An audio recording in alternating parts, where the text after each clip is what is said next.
নমস্কার, Assam prime network থেকে আমি ইন্দ্রাণী আপনাদের স্বাগত জানাচ্ছি। টিএসআর এর পোশাক পরে গোবিন্দপুরের ডাকাতি কাণ্ডে গত 20 তারিখে গোবিন্দপুর ডাকাতি কাণ্ডে প্রথম দুইজনকে ধরা হলো। ওদের নাম জামির উদ্দিন, অন্যজনের নাম কাবিল হোসেন। এই দুইজনকে রিমান্ড চেয়ে আদালতে হাজির করা হয়।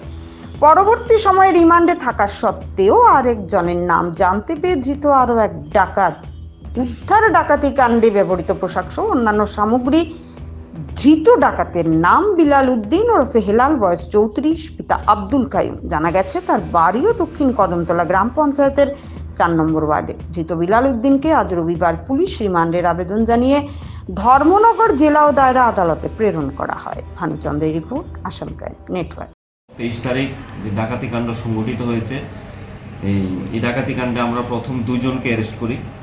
একজনের নাম জমির উদ্দিন আর একজনের নাম কাবিল হোসেন। তারপরে তাদেরকে আমরা কোর্টে চালান করি, কোর্ট থেকে আমরা রিমান্ড নেই।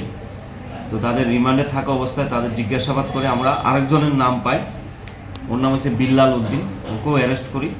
বাকি তদন্ত চলছে, এর সাথে আরও কয়েকজন আছে যে তদন্ত সাথে এখন আমরা ওদের নাম গোপন রাখছি। ওদের বাসাটা কোথায় স্যার? যে তিনজন অ্যারেস্ট হয়েছে তাদের সবাই প্রত্যেকের বাড়ি দক্ষিণ কদমতলা। কোন ওরা কোথায় আপনাদের লোকাবে আছেন? হ্যাঁ, এখন ওরা আমাদের রিমান্ডে আছে। রিমান্ড শেষ হলে তাদেরকে আবার কোর্টে চালান করবে।